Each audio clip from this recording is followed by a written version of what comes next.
17వ అధ్యాయము, అపోస్తుల కార్యములు 17వ అధ్యాయము 30వ వచన భాగాన్ని నేను చదువుతున్నానమ్మా, గమనించండి, దయచేసి చూడండి.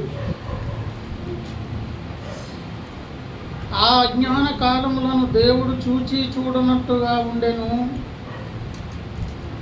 ఇప్పుడైతే అంతటను అందరూ మారు మనస్సు పొందవలనని మనుషులకు ఆజ్ఞాపించుచున్నాడు. చిన్న మాట ప్రార్థన చేద్దాం. దయగలిగిన తండ్రి, మీకు వందనాలు. వారం దినములు మీ సురక్షితమైన బాహువులలో కాపాడి ఈ శనివారపు విజ్ఞాపన ప్రార్థన కొరకు మమ్మల్ని సంధించి సిద్ధపరిచి నడిపించి ఈ మహదవకాశమును మాకు అనుగ్రహ మీరు ఇస్తున్న అవకాశాన్ని సద్వినియోగం చేసుకునే కృప మాకు అనుగ్రహించండి. లేఖనం ద్వారా మాకు అవసరమైన కొద్ది మాటలు దయచేయండి. చెప్పే రాసుడు వినే నీ ప్రియులు అందరము నీ స్వరక్తము చేత కొనబడిన నీ బిడ్డలం అనేక విషయంలో తప్పి తొట్టిల్లినటువంటి వారం మా మాలిన్యపు బ్రతుకులను మరి సమయంలో ఒకసారి పరీక్షించుకొని మీరిచ్చే అవకాశాన్ని సద్వినియోగం చేసుకునే జ్ఞానం మాకు ఇవ్వండి ప్రభువా.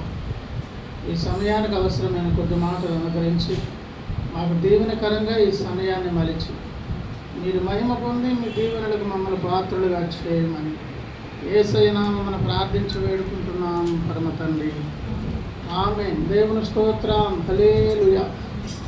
ప్రియమైన దేవుని బిడ్డలారా, దేవుని సంగమా, అపోస్తులుడైన పౌలు భక్తుడు అన్య జనాంగాల మధ్య తన సువార్త పరిచర్యను వెల్లడిస్తూ ఏథెన్స్ అనబడినటువంటి ప్రాంతం, విగ్రహాల సంబంధితమైనటువంటి ఆ ప్రాంతంలో సంచరిస్తూ కొన్ని అనుభవాలు, కొన్ని విషయాలు అక్కడ చూసి మెట్టుకైతే తన యొక్క బోధ వినుట కొరకు సమీపించినటువంటి అక్కడున్న సమూహంతో, అక్కడ ఉన్నటువంటి నానా రకాల ప్రజలతో, అన్ని వర్గాల ప్రజలతో ఒక మాట ఆజ్ఞాపిస్తున్న లేదా దేవుని సహాయం చేత తెలియజేస్తున్నారు.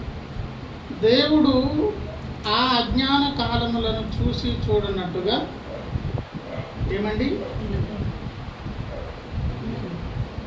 వదిలేశారంట. ఆ అజ్ఞాన కాలములను చూసి చూడనట్లుగా ఉండేను దేవుడు. ఇప్పుడైతే అంతటను అందరూ మారు మనసు పొందవలనని ఎవరికి? భక్తులకు ఆజ్ఞాపించుకున్నారా? మనుషులకు, అంటే అన్ని వర్గాల వారు. ఎందుకంటే అక్కడ ఆ యొక్క బోధ వినేదాని కొరకు వచ్చినటువంటి ప్రజలు కూడా అనేక వర్గాల ప్రజలు అక్కడకు వచ్చారు. ఈ విషయాన్ని ఒకవేళ మనం ఆలోచన చేస్తే అజ్ఞాన కాలం అనగా ఏమిటి, జ్ఞానకల కాలం అంటే ఏమిటి అని అంటే, ఇప్పుడు నానాటికి ప్రియులారా మరి జ్ఞానం వృద్ధి చెందుతుంది, అభివృద్ధి చెందుతుంది. గతము కంటే కూడా అన్ని రకాలుగా ప్రజలలో ఏం కలుగుతుంది? చైతన్యం కలుగుతుంది. ఒకనాడు అజ్ఞాన దశలో మానవ జాతి ఉన్నది. కాలక్రమేణా కాలానుగుణంగా మరి ప్రజలలో కూడా ఏమొచ్చింది? జ్ఞానం ఎక్కువైంది, పెరిగింది. ఆ కారణాన్ని బట్టి దేవుడు ఒకవేళ మాట్లాడుతున్నారా అంటే అది కూడా కొంతవరకు సబబైనటువంటి సమాధానమే. ఎందుకంటే ప్రారంభపు దశలో మనిషికి చెడిపోవడం కొరకు ఇన్ని అనుకూలమైనటువంటి పరిస్థితులు లేవు. ప్రారంభపు దశలో సమస్యలు తక్కువే, పాడయ్యేది తక్కువే. వృద్ధి చెందుతున్న కొలది సమస్యలు ఎక్కువయ్యాయి, పాడైపోయేటటువంటి పరిస్థితులు కూడా అన్నీ వృద్ధి చెందుతూనే ఉన్నవి. కాలానుగుణంగా మానవ జాతి జ్ఞానాభివృద్ధి పొంది నానాటికి వృద్ధి చెందుతుంది కనుక ఒకనాడు అజ్ఞాన దశ అండి, ప్రస్తుతం ఉన్నటువంటి కాలం జ్ఞానయుక్తమైన కాలము అని చెప్పుకోవడం కొరకు అవకాశం ఉన్నది. అలా కూడా చెప్పుకోవడం ఏం తప్పు కానే కాదు. దానియేలు గ్రంథంలో కూడా అన్నారు 12వ అధ్యాయంలో, అంచె దినాలకు సమీపించే కొలది, కాలం అనేది ప్రయాణం చేసి ముందుకు వెళ్తున్న కొలది ఏమవుతుందంటండి? ప్రభునందు ప్రియులారా, దానియేలు ప్రవక్త గ్రంథం 12వ అధ్యాయములు ఒక ఒకవేళ 4 చూడండి. దానియేలు నీవు ఈ మాటలను మరుగ చేసి అంత్యకాలం వరకు ఈ గ్రంథమును అప్పుడు రాయబడినటువంటి గ్రంథములకు ముద్ర వేయబడింది. దానికి ముద్రలు తొలగింపబడే లేకపోతే ఓపెన్ చేయబడే ఒక కాలాన్ని కూడా దేవుడు నిర్ణయించాడు. అయితే గ్రంథములో ఉన్నటువంటి మర్మముగా ఉన్న సంగతులు తెలియబడే కాలం అనేది చెబుతూనే ఇంకో సంగతి చెప్పారు. చాలామంది నలుదిశలు సంచరించినందున తెలివి అధికమగును అని నాతో మాట్లాడు గబ్రియేలును అతడు చెప్పారు. చాలామంది ఏం చేస్తారంటే నలుదిశల ఒకప్పుడు ప్రయాణ సౌకర్యాలు తక్కువ. ఏమండి, ఎక్కడో ఎంతో కాలం కాదు, నా చిన్నప్పుడే ఓ పల్లెటూరు నుంచి 100 కిలోమీటర్లు 130 కిలోమీటర్లు ప్రయాణం చేసి ఏదో ఒక పుణ్యక్షేత్రం దర్శించే దాని కొరకు ఆ దగ్గరలో ఉన్నది 100-150 కిలోమీటర్లు వెళ్ళేదాని కొరకు ఒకవేళ ప్రయాణమై ఒక వ్యక్తి వెళ్తున్నాడు అనుకోండి, ఉదాహరణకు వానికి ఎన్ని జాగ్రత్తలు, వాడిని ఏదో పరాయి దేశానికి పంపించినట్టు, లేదా ఆర్మీలో ఇతర దేశాలతో యుద్ధం ఏర్పడింది కనుక యుద్ధంలో మళ్ళీ తిరిగి వస్తాడో లేదు అన్నట్లుగా అంత ఏడ్చేసి పెడపబ్బలు పెట్టి పంపించేవారు. ఇప్పుడు ఏమవుతుంది చెప్పండి, ఢిల్లీకి ఇలా వెళ్ళి మళ్ళీ వెనక్కి వచ్చేచ్చు 3 అవర్స్ వెళ్ళేది వచ్చేది కూడా. కాకపోతే మనకు అక్కడ ఎయిర్పోర్ట్లో వెయిట్ చేసేది ఎక్కువ కాదు. ఇతర దేశాలకి ఇలా వెళ్ళి ఏ రోజుకి ఆ రోజు వెళ్ళి వచ్చేసి భూగోళం చుట్టూ ఒక 2 రోజులు ప్రయాణం చేసి తిరిగేసి వచ్చేయచ్చు. ప్రయాణ సౌకర్యం టెక్నాలజీ అన్నీ పెరిగిపోయాయి కనుక అభివృద్ధి చెందింది కనుక నలుదిశల చాలామంది ఏం చేస్తారు, సంచరించే అవకాశం ఉన్నది కనుక నాలెడ్జ్ ఇంప్రూవ్ అవుతుంది, తెలివితేటలు పెరుగుతాయి. కనుక ఇక్కడ ఈ గ్రంథానికి ముద్ర వేయి అని చెబుతూ అంచె దినాలలో ముద్రలు విప్పుతాననేది ఒక సంగతి. రెండో విషయం ఏంటో తెలుసా, అలాగే ఈ విజ్ఞానం అనేది ఈ లోకంలో ఉన్నటువంటి జ్ఞానము కూడా అనేక మందికి చాలా స్పష్టంగా బాహాటంగా తెలిసే కాలం కూడా ఏం కాలం, ఈ అంచె దినాలే. అంటే కాలానుగుణంగా మనుషులు ఏమవుతున్నారు చెప్పండి, జ్ఞానవంతులు అవుతున్నారా లేదా, తెలివైన వారు అవుతున్నారు లేదా, అనేక సంగతులు తెలుసుకుంటున్నారా లేదా. కనుక ఒకవేళ కాలానుగుణంగా ఈ మాట చెప్పొచ్చండి, ఏమని చెప్పొచ్చు, ఒకప్పుడు అజ్ఞాన కాలమే కానీ ఇదే కాలము జ్ఞానవంతమైన కాలము, అందుకు మారు మనసు పొందమని అందరినీ దేవుడు ప్రేరేపిస్తున్నారు అని చెప్పుకోవచ్చు సబబే.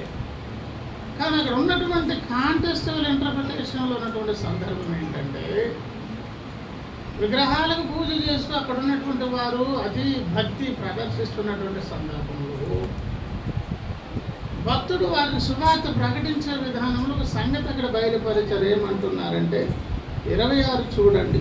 మరియు యావత్ భూమి మీద కాపురం ఉండుటకు ఆయన ఒకరి నుండి ప్రతి జాతి మనుషులను సృష్టించి, ఏమండి ఈరోజు మానవ జాతిగా ఉన్నటువంటి కోట్ల మంది ప్రజలు 700 కోట్ల పైచులుకున్నటువంటి ప్రస్తుత ప్రజలు ఒక జంట నుంచి వీళ్ళందరూ ఆవిర్భవించారు.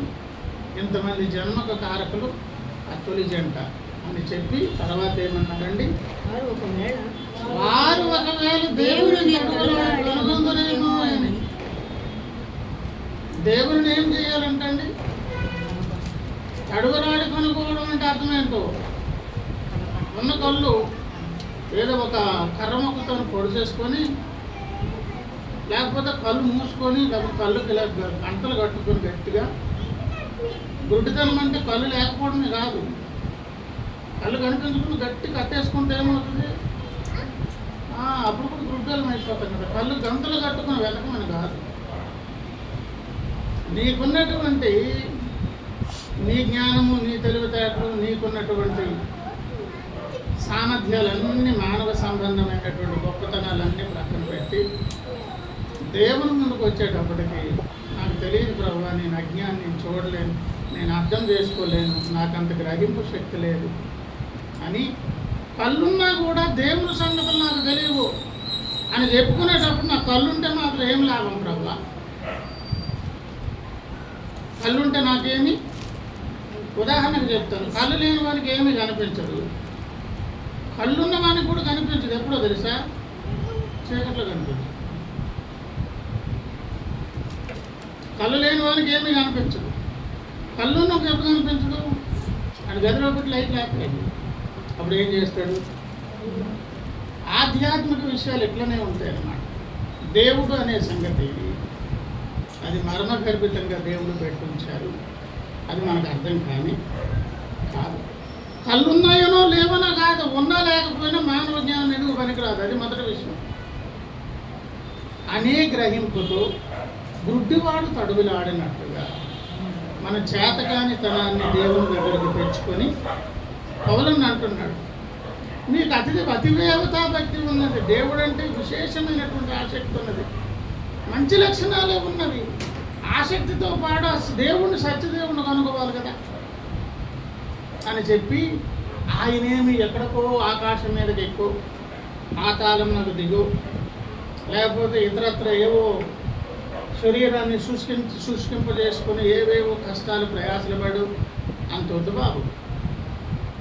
ఒక పని చేయండి, మీకున్నటువంటి తెలివితేటలు జ్ఞానం ఇతరత్ర వాటన్నిటిని ఏం చేయి, సున్నాగా భావించి అవి ప్రక్కన పెట్టి న్యాయం హోప్లెస్ అంటూ దేవుని ముందుకు రా, అది మొదటి విషయం అని చెప్పి తడువులాడి కొనగొందురేమో అని తన వెతుకు నిమిత్తము కాలముల వారి నివాస స్థలములు పొలిమేరలు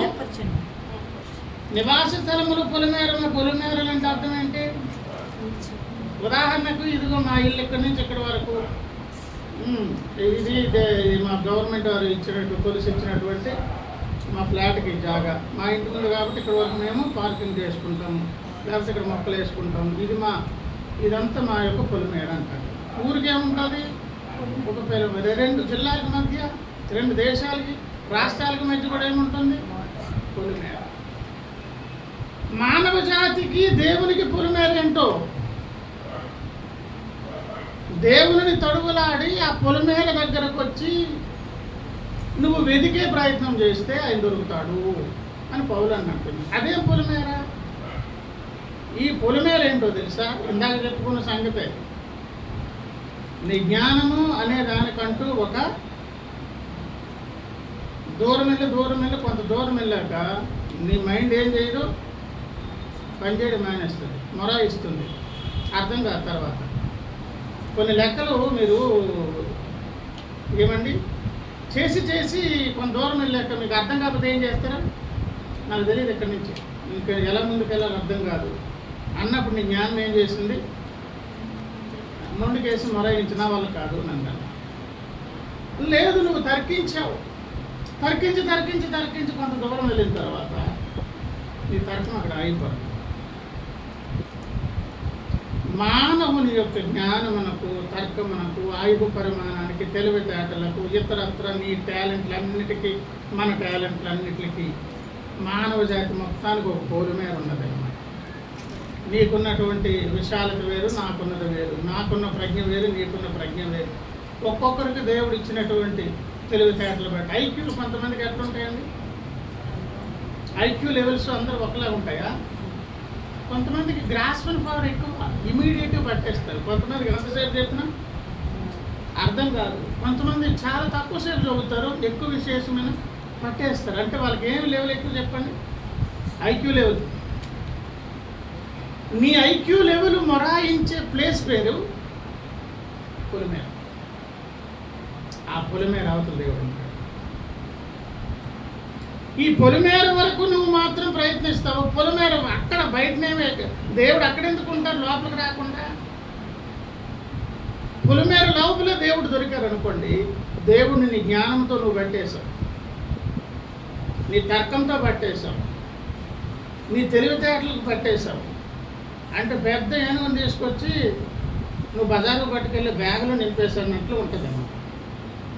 మహాసముద్రాన్ని తీసుకొచ్చి మన కూరగిన్నెలు ఉంటాయి కదా, కూరల కొరకు వాడి చిన్న కప్పులో సముద్రం తెచ్చుకున్నట్టు అలా కుదురుద్దా? సముద్రాన్ని ఒక కప్పులో ఇరికించలేము, కూరగాయల బ్యాగులోని ఒక ఏనుగును మనం పట్టించలేము. విశ్వబ్రహ్మాండములు కలుగు చేసినటువంటి మహాదేవుణ్ణి మన పొలిమేర లోపల మనం నిజంగా అర్థం చేసుకోగలిగితే వెతకగలిగితే, గ్రహించేస్తే దాని అర్థం ఏంటో తెలుసా? నీ తర్కము కంటే దేవుడు తక్కువ అని అర్థం. నీ జ్ఞానం కంటే ఎవరు తక్కువ? అవునా కదా? ఈ క్యాల్కులేషన్ నేను చేసేది నీ లెక్క చేయలేకపోయావా? ఈ లెక్క నీకు రాలేదా? ఇలాగివ్వు అని చేస్తాను అనుకోండి, నేను ఎక్కువ లెక్క ఎక్కువ, నేనే ఎక్కువ. ఎందుకంటే అది నాకు ఈజీగా అది సాల్వ్ చేసేసాను. దేవుని నేను అర్థం చేసుకున్నాను నా పొలమేర లోపల. అప్పుడు నాకంటే ఎవరు చిన్నలు అయిపోతారు? నా జ్ఞానం కంటే, నా తర్కం కంటే. ఆయన అనంత శక్తిమంతుడు కనుక ప్రతి మనిషి యొక్క పొలమేర అవతలు ఉన్నాడు ఆయన. ఆ పొలమేర పేరే నీకు నాకున్నటువంటి విజ్ఞానాలు ఇవన్నీ ప్రక్కన పెట్టి దేవుడు అనేటప్పటికీ ఒక గ్రుడ్డోలాగా, తెలివి లేని వారిలాగా, యూజ్లెస్ లాగా, హోప్లెస్ లాగా, నాకేం తెలియదు నాయన. నాకున్న జ్ఞానము ఏదో ఈ లోకంలోని వ్యవహారాలు వెలగబెట్టడానికి, ఏదో చిన్న పెద్ద ఉద్యోగాలు చేసి కొంచెం చదువుకుని ఉద్యోగం సంపాదించుకోవడానికి, ఈ కాపురాలు చేయడానికి, ఇల్లులు కట్టుకోవడానికి, ఏవో మానవ సంబంధమైనటువంటి పనులు ఏవో వెలగబెట్టడానికి పనికొస్తాయి తప్ప మిమ్మల్ని అర్థం చేసుకోవడం నా వల్ల అని అనుకున్నటువంటి ఒక స్థితి వచ్చినప్పుడు ఆ భక్తుడు ఎక్కడికి వెళ్ళిపోతాడో తెలుసా? దేవుని పొలిమేరల్లోనికి వెళ్ళిపోతాడు. ఎక్కడికి వెళ్తాడు? దేవుని పొలిమేర దగ్గరకు వెళ్ళిపోతాడు. అంటే దేవుడికి ఇప్పుడు ఎవరు కావాలి చెప్పండి? నా జ్ఞానంతో దేవుడిని పట్టేసుకుంటాననేవారు కాదు. అది నాకు అసాధ్యమైనటువంటి విషయం. ఆయనకి ఏదో కనికరం నా మీద ఉంటే, జాలి కలిగి ఉంటే, నా మీద దయా దృష్టి, ఒక ప్రేమ కలిగి చూపుకుంటే, ఆ కరుణా సముద్రుడు తను బయలుపరుచుకుంటే నేను ధన్యుడిని అవుతాను. లేకపోతే నా జీవితం ఇంతే అని ఎవరైతే విధేయులైపోతారు, పరుగు దేవుడు అక్కడికి వచ్చేస్తాడు. టోటల్గా అక్కడ సంగతి ఏంటంటే, మీ పొలిమేరల దగ్గర తడువులాడే విధంగా మీ మీద మీరు ఆధారపడకుండా దేవుని ముందుకు వచ్చి మీకున్నటువంటి ఇతర ప్రమాణాలు, ప్రాముఖ్యతలు అన్నీ ప్రక్కన పెట్టి దేవుని ముందుకు వచ్చి నీళ్ళవనైతే అయితే మోకరించగలిగితే ఆ మహాశక్తిమంతుడైన పరాత్పరుడైనటువంటి ఆ సృష్టికర్త మహాజ్ఞాని వచ్చేం చేస్తారు? నీకు ఆ దర్శన భాగ్యాన్ని ఇస్తారు. నీ దగ్గరకు ఆయనే వచ్చేస్తారు. అంటే టాపిక్ అంత ఏం చెప్పండి? అంత సమీపంగా దేవుడు ఉన్నారని అర్థం. అంత మీరు విశేషమైన భక్తి చేస్తున్నారు, ఎంతో ఆసక్తితో చేస్తున్నారు, అతి భక్తి చేస్తున్నారు. అడుగడుగుకు ఒక వీధికి ఒక విగ్రహాలు రకరకాల పండుగలు, పబ్బాలు చేస్తూ చాలా ప్రయాసపడుతున్నారు. ఇంతకాల ప్రయాసలు మీరు చేసేటటువంటి, మీరు ప్రాకులాడేటటువంటి భక్తి విధానాల్లో ఈనాటికి మీరు ఆ దేవుడిని ఎందుకు తెలుసుకోలేకపోతున్నారు తెలుసా? ఆయన ఎక్కడో దూరం ఉన్నారు, ఏదో చేస్తే తప్ప దేవుడు దొరకరు. మానవ ప్రమాణాలు అన్నీ ఏంటి చెప్పండి? యేసయ్య, భక్తి సంబంధమైనటువంటి ఈ క్రైస్తవ్యం తప్ప మిగతావన్నీ చూడండి. దేవుణ్ణి ప్లీజ్ చేయాలి, దేవతను ప్లీజ్ చేయాలి అంటే నేనేం చేయాలి? నేను ఎంతెంతో సాధన చేసి, కష్టపడిపోయి, ప్రయాసపడిపోయి, చెమట వచ్చి, రక్తం గార్చి, కష్టాలు పడితే తప్ప భగవంతుడు దిగిరాడని వారి ఉవాచ. అక్కడ అదే కనిపించింది. ఏ తెలిసింది?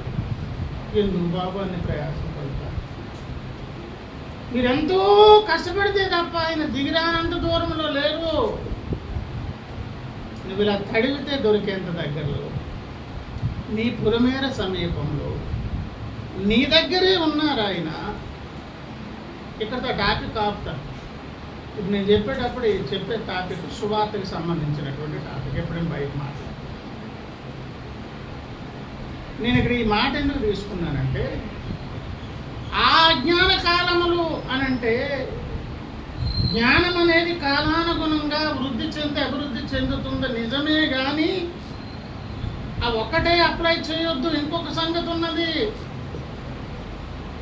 ఏ దేవుడు అయితే మానవ జాతికి సమీపంగా వచ్చి దొరకడం కొరకు ఆయన ఇష్టపడుతున్నారో, తడువులాడి దగ్గర ఉన్నటువంటి దేవుణ్ణి ఆ పొలిమేర దగ్గర కలుసుకునే భాగ్యము దేవుడు ఎప్పుడు ఇచ్చారో అంత సమీపంగా ఎవరు వచ్చారు?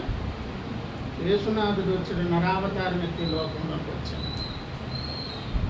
ఏమండి, అంత సమీపముగా వచ్చినటువంటి దేవునిని ఎవరు తెలుసుకున్నారో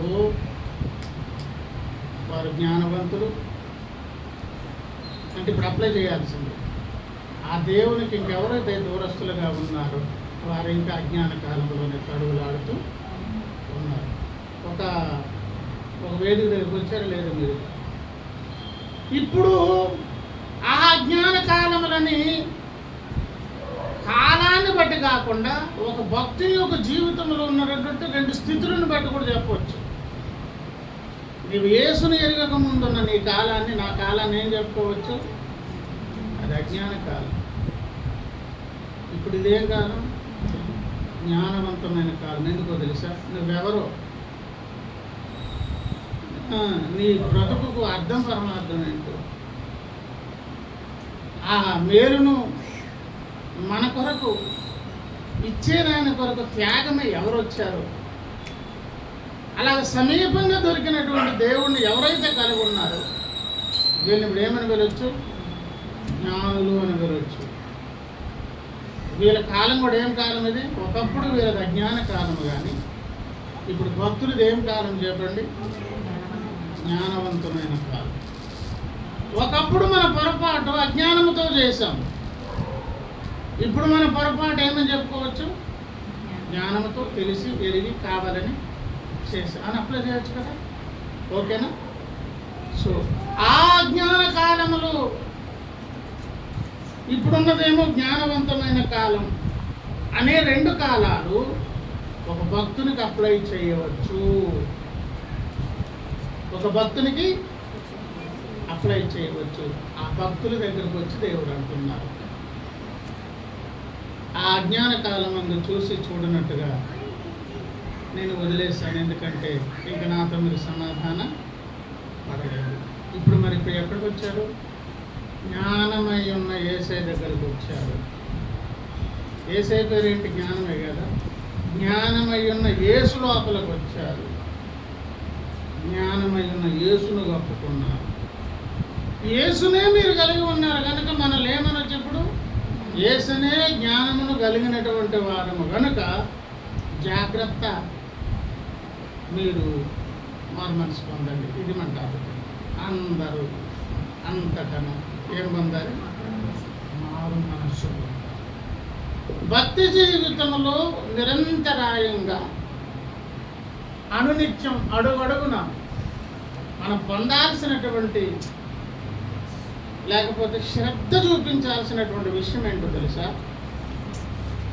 అన్ని వేళలా మారు మనసు కొరకు తహతహలాడాలి. ఏ భక్తుడైతే నేను మారు మనస్సు పొందాలి, మార్చుకోవాలి, నాలో ప్రతి వ్యక్తులు ఏదో ఒక పొరపాటు జరుగుతుంది, అది రాంగ్ అని తెలిసింది, దాన్ని మార్చుకోవాలి, మార్పు చెందాలి అని తహతహలాడేవాడే బ్రతుకున్న క్రైస్తవుడు. దేవుని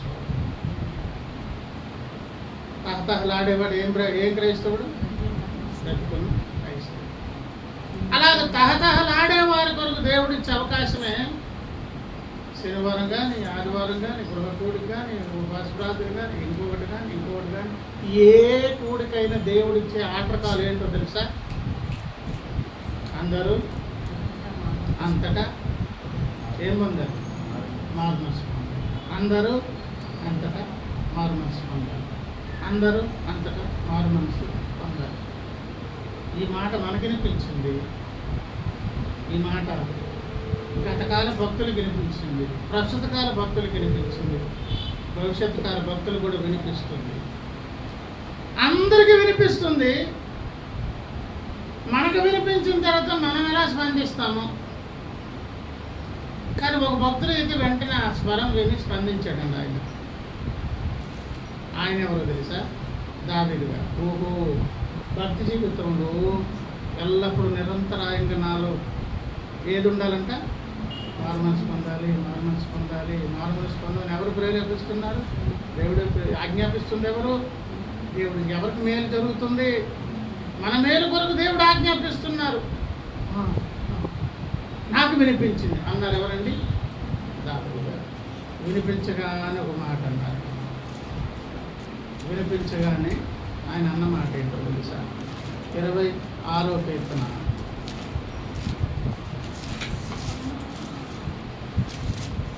మొదటి నుంచి, యెహోవా నేను యథార్థవంతుడనై ప్రవర్తించుచున్నాను, నాకు తీర్పు తీర్చుము.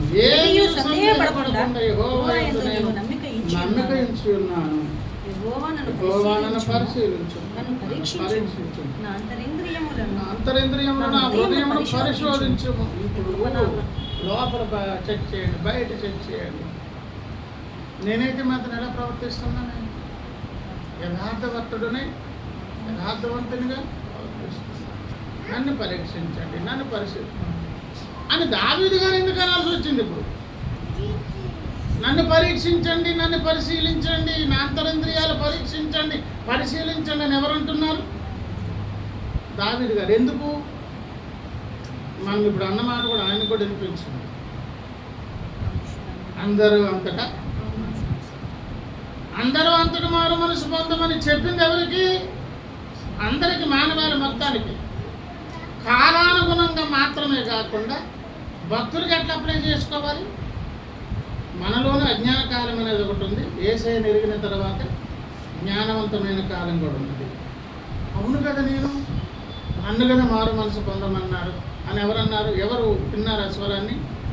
మీకు ఇప్పుడు డౌట్ రావాలి. మీకేం డౌట్ రావాలి తెలుసా? అసలు దావీదు గారి కాలం నాడు యేసయ్య ఎక్కడ ఉన్నారని డౌట్ రావాలి. ఇప్పుడు మనకు వినిపించిందంటే, పౌలునికి వినిపించిందంటే, అపోస్తులకు వినిపించిందంటే ఓకే. ఈ మాట అపోస్తుల కార్యాలు పౌలన్న గారు మాట్లాడితే ఆ కాలంలో దావీదు గారు ఎప్పుడున్నారు? దావీదు గారి మీదకి ఎలాగ అప్లై చేస్తాం అని అంటే, ప్రభువునందు ప్రియులారా,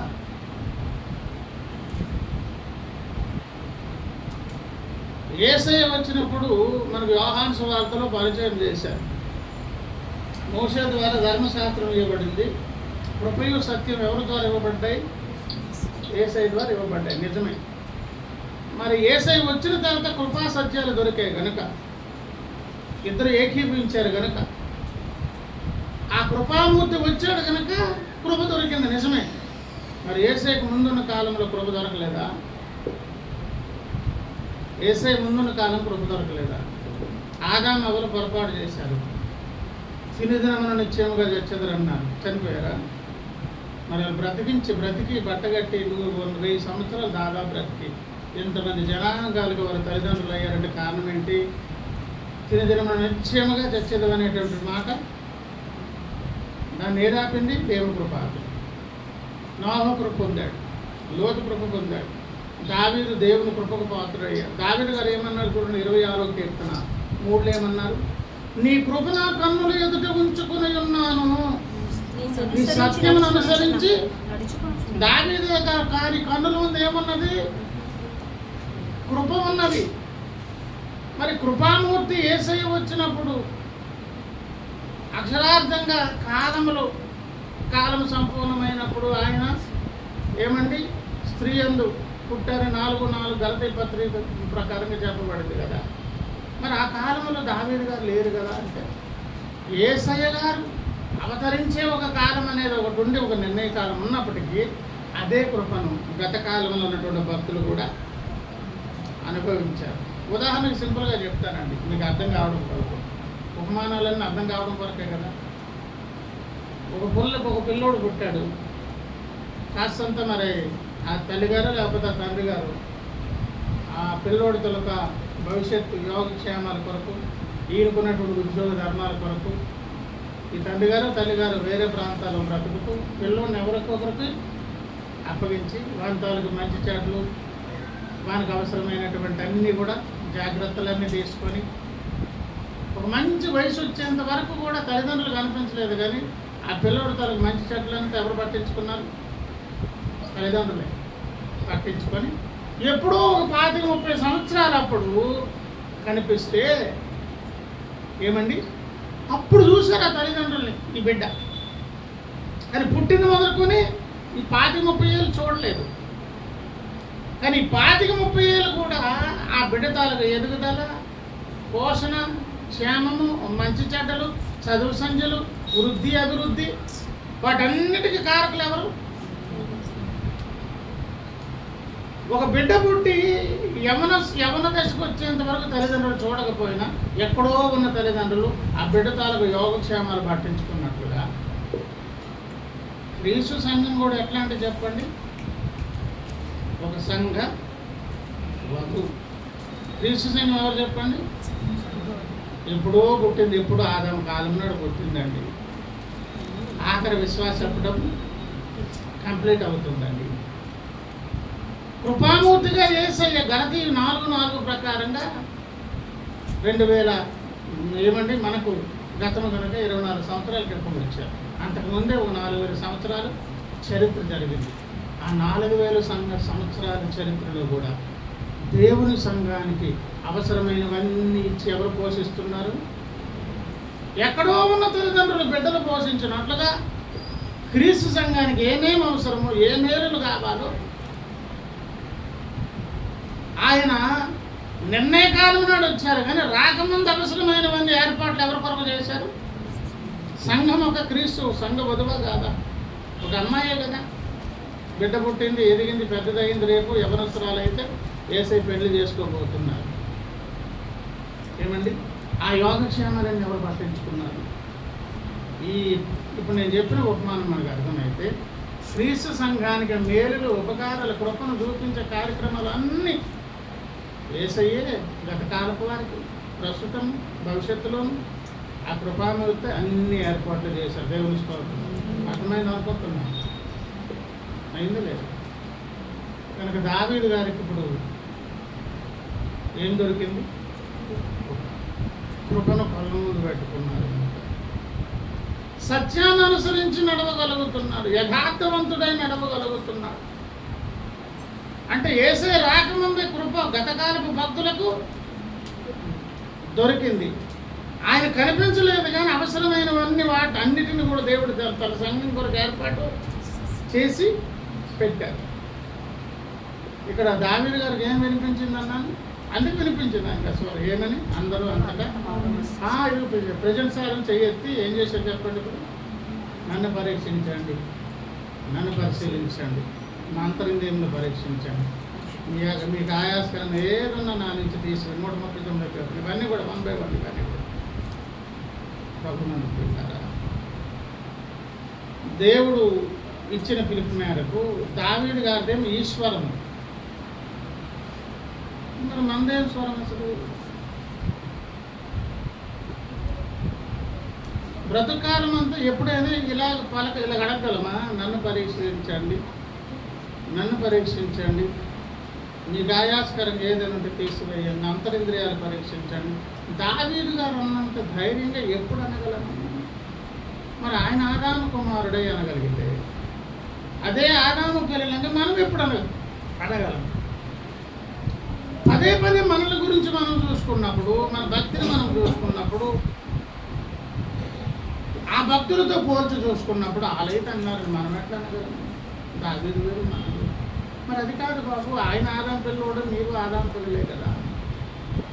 ఆయన అనగలిగి మీరెందుకు అనలేకపోతున్నారు? అది వేరండి, అది వేరు. అలాగే అది వేరండి, ఆయన వేరండి అనుకొని ఆగిపోతే ఎవరికి నష్టం? ఆయన కథ రాయించి భక్తుల కథ మన కళ్ళ ముందు పెట్టి మనకు బుద్ధి చెప్పి బోధ చేసి ఏం చేద్దామని దేవుడు అనుకున్నారు? అందరూ సంపూర్ణ సిద్ధి పొందంటే యేసయ్య స్వరూప సౌందర్యం రావాలని కదా. వారెలాగా సంపూర్ణులు అయ్యారు, మనం కూడా ఇంకా సాగ చేయకుండా సింపుల్గా ఒక మాట చెప్తాను. ఈ ధైర్యంతో దావీదు గారు అనడానికి కారణం ఏంటి? అంత ధైర్యంగా మనం ఎందుకు అనలేకపోతున్నాం అనేదానికి కారణం ఏంటంటే ఒక్కటే కారణం అండి. ఏంట కారణం అంటే 23వ కీర్తనలో ఒక మాట చూద్దాం. 23వ కీర్తన 3వ వచనం చదివి తర్వాత అటు కలుగుతాను. నా ప్రాణమునకు ఆయన సేద, ప్రాణానికి సేద తీర్చడం అంటే ఏమండి? పైన ఉన్న సంగతులు అప్లై చేయవచ్చు. ఏంటవి? ఖచ్చితంగా గల చోట్ల నన్ను అంటే ఇప్పుడు పచ్చిగా దొరికితే గొర్రెలు ఏం కావాలి, తింటాయి, పడుకుంటాయి. కానీ దావీదు గారు ఏం చేశారు దాని మీద? ఎప్పుడు పడుకుంటాయి? తిన్నంత తినేసిన తర్వాత ఇంకా తినే ఓపిక లేనప్పుడు అదే మెత్తగుంటుంది నన్ను. అంటే ఏ లోటు లేని సమృద్ధి, ఎందుకంటే నాకు లేమి కలగదు అని అన్నారు కదా. తర్వాత ఏమన్నారు? శాంతికరమైన జలముల యొద్ద నన్ను నా ప్రాణమునకు ఆయన అనే మాటలు ఒకవేళ భౌతిక జీవితంలో దేవుడిచ్చేటటువంటి క్షేమమే. ఆహార పానీయాలకు, వస్త్రాలకు, నివాసానికి, ఇతరత్ర ఈ లోకంలో సుఖాలకు లోటు లేకుండా దేవుడు చూసుకుంటారు అని అప్పుడే చేసుకుని సందేశం చెప్పుకోవచ్చు. ఎక్కడి నుంచి? ఆ మొదటి 2 వచనాలు చెప్పుకొని 3వ వచనంలో పై భాగం వరకు చెప్పుకోవచ్చు. కానీ 3వ వచనం కింద భాగం అంటున్నారు చూసారా? తన నామమును బట్టి నీతి మార్గములో తన నామమును బట్టి నన్ను ఎందులో నడిపిస్తున్నారు? ఏం మార్గం? ఏమి నీతి? దేవునికి అనుకూలమైన నీతి మార్గములు ఎవరు నడిపిస్తున్నారు? దేవుడే నడిపిస్తున్నారు. కనుక నా ప్రాణానికి ఇప్పుడు ఏం దొరికింది? భక్తునికి నిజమైన విశ్రాంతి, శాంతి, సమాధానం, రక్షణానందం ఎప్పుడు కలుగుతుందో తెలుసా? శుభ్రంగా కోట్లు డబ్బులు వచ్చేసి, పుష్కలంగా ఆరోగ్యం వచ్చేసి, సకల అధికారాలు, గొప్ప గొప్ప ఘనతలు పొందుకుంటే మనకు రావు. అది లోకస్తులకు వస్తుంది. మన నిబ్బరము, ధైర్యము, ఆనందము, రక్షణానందం దేనికి చెప్పండి? ప్రాణానికి సేద తీరే అనుభవం ఇప్పుడు చెప్పండి.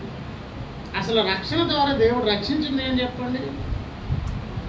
జీవం ఇచ్చారు, ప్రాణమే ఇచ్చారండి. ఎఫెక్ట్ ఏదైనా వచ్చి దేని మీద తగులుతుంది? ప్రాణానికే తగులుతుంది. ప్రాణానికి బాధో సంతోషమో కలగాలంటే మన రక్షణ దాని మీద ఆధారపడదు. అది బాగుంటేనేమో రక్షణ, తేడా తగిలితేనేమో పైకి డాబే, లోపల ఎఫెక్ట్ దేని కొడుతుంది? రక్షణ ద్వారా బతికించబడ్డాం కదా. దాడి దాని మీదే. నా ప్రాణమునకు సేద ఎందుకు తీరుతుందో తెలుసా? నేను నీతి మార్గంలో నడుస్తున్నాను అనలేదు దావీదు గారు. నన్ను మనము దేవుని సన్నిధికి వచ్చేటప్పుడల్లా పరీక్షించుకున్న ప్రతి సందర్భంలో మన పరీక్ష ఏంటో తెలుసా? లేఖనాన్ని విని లేఖన కాంతిలో పరీక్షించుకునే ప్రతిసారి మనం ఎలాగ బ్రతికొచ్చాం, ఎలా ప్రవర్తించాం, ఏ రకంగా మన బ్రతుకు సాగింది అని చూసుకుంటూ అక్కడ ఒక పొరపాటు చేస్తున్నాం. మనం ఎలా ప్రవర్తించాం, మనం ఎలా చేసాం అని అంటున్నాం. అంటేనే ఈ వారపు దినాలు కూడా మన మీద మనం ఆధారపడి బ్రతికాం. భయముతో వణుకుతో మీ రక్షణను, ఆ మాట మనకు ఉన్నది కదా. ఇప్పుడు ఫిలిప్పీ పత్రిక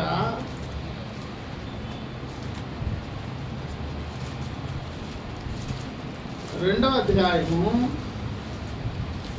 12లో ఏమన్నారు? కాగా నా ప్రియులారా, మీరు ఎల్లప్పుడూ మీ దేవులై ఉన్న ప్రకారము నా ఎదుట ఉన్నప్పుడు మాత్రమే గాక నేను లేని కాలమున భయముతోను వణుకుతోను రక్షణను. అది వినగానే అక్కడి నుంచి లేచి వెళ్ళిపోయారు అన్నమాట.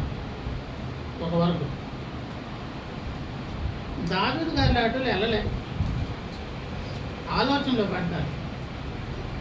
రక్షణ ఇచ్చిందే మీరైతే, మీరు ఇచ్చే తప్ప నాకు రక్షణ దొరకలేదు, ఆ రక్షణ అనేది నేను సాధించుకోలేనప్పుడు దాన్ని ఎలా కాపాడుకోగలను, కొనసాగించుకోగలను అని అయిపోయాడు అనమాట. మొక్కబట్టి పట్టాడు ఆయన. మీ రక్షణ మీరే బాగు చేసుకోండి, భయంతో వణుకుతో కొనసాగించుకోండి అనగానే కొంతమంది అక్కడ లేచిపోయి బయటికి వెళ్ళిపోయారంటే అర్థం ఏంటి? మేము ఈ రోజు జాగ్రత్తగా, కరెక్ట్గా, జాగ్రత్తగా అని అంటున్నావంటేనే నీ మీద నువ్వు ఆధారపడుతున్నావు. కానీ తర్వాత 13కి వచ్చాయన్నారు చూడండి. ఎందుకనగా మీరు ఇచ్చేంచడం అంటే కోరుకోవడం, ఆశపడటం. 12 చదవకుండా డైరెక్ట్గా 13 చదివాం అనుకోండి, మనకు గొంతెమ్మ కోరికలు ఎన్ని ఉన్నాయి, ఏం కావాలబ్బా అంటే అందరూ ఎదుగు ఎంత పొడుగు చీటి రాసుకొచ్చారు. కానీ 13లో మీరు ఏం కావాలని కోరుకుంటున్నారు అని అంటున్నారంటే 12 చదివితే 13 అర్థమవుతుంది. 12లో దేవుడు ఏం కావన్నారు? భయముతో వణకుతాం. అప్పుడు మనకు కోరిక ఏముండాలి? అది కాపాడుకోవాలి అని కోరిక ఉండాలన్నమాట. 12 చదవలేదు అనుకోండి, 13 ఎలాగ అర్థమవుతుంది? నాకు ఉద్యోగం లేదు, నాకు భార్య లేదు, నాకు భర్త లేడు, నాకు ఏం లేదు, డబ్బులు లేవు, నాకు చదువులు అది లేదు, ఇది లేదు, ఇంకేదో లేదని ఏడుపు వస్తుంది. కానీ 12 అర్థమైంది అనుకోండి. ఇక్కడ భక్తుడు ఏమి ఇచ్చించాలి చెప్పండి? భయంతో మనతో రక్షణ కొనసాగించుకోమన్నారు కదా, అది జాగ్రత్తగా కాపాడుకో. అవును ప్రభు, అది నాకు కావాలని కోరిక కలగాలి. ఇచ్చయించుటకును కార్యసిద్ధి కలుగజేసుకొనుటకును తన దయా సంకల్పము నెరవేర్చుటకై మీలో కార్యసిద్ధి కలుగజేయువాడు మనలో ఆ పనిని జరిగించి నిలువబెట్టి శబాష్ అని దేవుడే మార్కులు వేసే కార్యం ఎవరు చేస్తారు? 12 చదివి లెగిసి వెళ్ళిపోతేనేమో మన రక్షణ మనం కాపాడుకుందామని ప్రయత్నిస్తారు. అలా ప్రయత్నించే ప్రతి భక్తుడు ఓడిపోతాడు. దావీదు గారు కదలే, అక్కడే కూర్చున్నాడు. అలాగలుగుతుంది. రక్షణనే నేను చేసుకున్నాను, రక్షించుకోలేనప్పుడు ఇంత అమూల్యమైన గొప్ప రక్షణ నేను ఎట్లా కాపాడుకోగలను? మీరు అన్నారు కాబట్టి ఆశపడుతున్నాను, నాకు అది కావాలని ఇష్టపడుతున్నాను. మీరు వచ్చి అందులో ఇన్వాల్వ్ అయితేనే అది సుఖాంతం అవుతుంది, నడుస్తుంది, ఆ కార్యము జరుగుతుంది. మీరు ఎంటర్ఫైర్ కండి అని ఎవరు కోరారు? ఇప్పుడు దావీదు. అదే మనకు అక్కడ కనిపిస్తుంది. నీతి మార్గములో ఆయన నడవలేదు, ఎవరు నడిపించారు? దేవుడు నడిపించ. నీ నామమును బట్టి నీతి మార్గములో నీవు నన్ను నడిపించున్నావు. దేవుడే నడిపిస్తే దావీదు వారి పొరపాట్లు ఎందుకు జరుగుతాయి? ఇప్పుడు 23వ కీర్తనలో యెహోవా నా కాపరి, నాకు లేమి కలగదంటే ఇంట్లో ఏవో లంకెల బిందులు దొరుకుతాయి కాదు. యేసయ్యను అంగీకరించాం, మేడలు కట్టాం, మిద్దెలు కట్టాం, కార్లు కొన్నాం, అది కొన్నాం, ఇది కొన్నాం కాదా? ఆశీర్వాదం. ఏమి లేమి కలగదు. నన్ను నీతి మార్గంలో ఆయనే నడిపిస్తారు, నా ప్రాణమునకు సేద తీరుస్తారు. గాఢాంధకార లోయములో సంచరించినను ఏ అపాయానికి భయపడను, ఎందుకంటే నీవు నాకు తోడయ్యుండువు, నీ దుడ్డుగర్ర నీ దండమును నాదరించి. ఇవన్నీ వేరే వేరే సందేశాలు. మొత్తానికి నీవే ఉంటావు, నువ్వే చూసుకుంటావు, అంత నీదే. ఈయనేం చేస్తున్నాడు చెప్పండి? కంప్లీట్గా మీరు ఎవరి మీద ఆధారపడిపోయాడు? సింపుల్ అండి. అందరూ అంతటి మారు మనసు పొందండి అంటే మనం వచ్చేనేమో వెనక తిరిగి చూసుకొని బ్రతకంతా ప్రతిదానికి ఏడ్చి గడపప్పులు పెట్టి ఈ బతుకు ఎప్పుడు ఇంతే, ఏం రక్షణ ఆనందం అని మనం ఏడుస్తూ ఉంటే దావీదు గారు ఏమన్నారు? నేను యథార్థవంతుడినై నేను చదవండి 26 ప్రవర్తించు. ఎట్లా వచ్చేసింది సామర్థ్యం? ప్రవర్తించే విధముగా సామర్థ్యం దేవుడు ఇచ్చాడు. దేవుడు ప్రభువులు ప్రియులారా, ఇప్పుడు సింపుల్గా చెప్పి ముగిస్తాం. ఒకటే మాట, ఈ వారం అంతా దేవుని మీద ఆధారపడితేనేమో మనకు జయం వస్తుంది. మనల్ని మనం కాపాడుకోవాలని ప్రయత్నిస్తేనేమో ఓడిపోతాం. ఒకవేళ ఇంతవరకు ఏదైతే కలిగి ఉండమని దేవుడు అన్నారో అది నాకు చేత కాదు, మీరు రండి అని అడిగామంటే మనం దావీదును. నీకు అడగకపోతే మనకు దారి చూపించాడు దేవుడు. ఇకనైనాను అదేదో మీరే చేయండి, నా వల్ల కాదు. రక్షణ దినమునప్పుడే గుడ్డివారిలాగా తడువులాడి మన పొలిమేరల దగ్గరకు వచ్చి చేతగాని వారు అని ఒప్పుకొని దేవుని పాదాలు ఒట్టుకుంటే ఏం కలిగింది? రక్షణ. అలాగే ఆయన పాదాలు ఒట్టుకొని ఆయనని కాపరగా చేసుకుని, యజమానుడిగా చేసుకుని, ఆయన్ని మనకు ప్రభువుగా చేసుకుని లోబడితే మనల్ని కూడా దావీదులాగా దేవుడు ఏం చేస్తారు? నేను యథార్థంగా ప్రవర్తించానని చెప్పుకొని ఒక ధైర్యాన్ని, ఒక సామర్థ్యాన్ని ఎవరిస్తారు? అలాగూ దావీదుల గంటని దేవుడు పిలుస్తున్నాడు. దేవుని స్తోత్రం. కనుక మనకును దావీదు గారికి ఉన్న వ్యత్యాసం ఏంటి?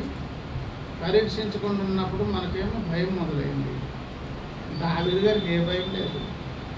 ఎందుకు భయం లేదంటే మొత్తంగా తాను ఎవరికి అప్పగించుకున్నాడు? మరి పౌలన్న అంతే కదా, క్రీస్తే నా యందు జీవించుకున్నాడు కానీ నేను కాదు జీవించేది అంటే వీళ్ళకి అర్థమైపోయింది.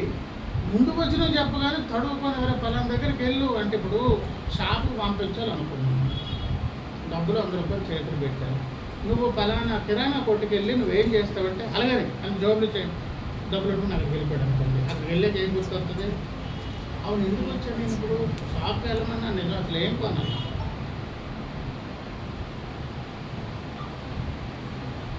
మన జీవితాల్లో ఈ తొందరపాటు ఉన్నప్పుడు తర్వాత విషయం, ప్రతిదానికి తర్వాత విషయం ఏంటో తెలుసా? ఏదైతే దేవుడు ఆజ్ఞాపించాడో ఆ పని చేసే శక్తి కూడా మళ్ళీ ఎవరిస్తారు? ఇప్పుడు మారు మనసు పొందండి అన్నారు కదా, మారు మనసు పొందడం కూడా మనకు చేత కాదు. మారు మనసు పొందేటటువంటి ఒక ఆ భాగ్యాన్ని కూడా మళ్ళీ ఎవరు ఇవ్వాలి? లేకపోతే మనకు అన్ని తెల్లగున్నవన్నీ పాలు, నల్లగున్నవన్నీ నీళ్ళే కనిపిస్తుంది. ఏమండి? ఎర్రగున్నదంత రక్తంగా కనిపిస్తుంది. కనుక ఏ రక్తమైన ఎవరికి అవసరమైతే ఎక్కించేస్తారు, వాడు మొత్తం పోతాడు. కానీ దేవునికి తెలిసాను, మారు మనసు కూడా దేవునికి అప్పగించాను. నాకు తెలిసిన కాడికి ఒప్పుకుంటాను, తెలియని వాటిని తెలియచేయండి. కానీ ఇలాగే నా బ్రతుకు ఉండకుండా ఒక పని చేయండి. దావీదు గారు గట్టిగా చెప్పుకున్న భాగ్యం, మీ మీద ఆధారపడి మిమ్మల్ని కాపరగా చేసుకున్న భాగ్యాన్ని మాకు ఇవ్వండి అని మనం ఆధారపడగలిగితే మన జీవితాల్లో కూడా ఒక నూతన మెట్టెక్కే అనుభవం వస్తుంది. తర్వాత ఒప్పుకోలు ఇంకొక విధానంలోకి వెళ్తాము. అలా దేవుడు కృప చూపించి నడిపించినట్లుగా ప్రార్థన చేసుకుంటూ వారి దినాలు పాలించుకుంటున్నాం. దేవుడి మాట దీవించి ప్రార్థన చేసుకుందాం రండి.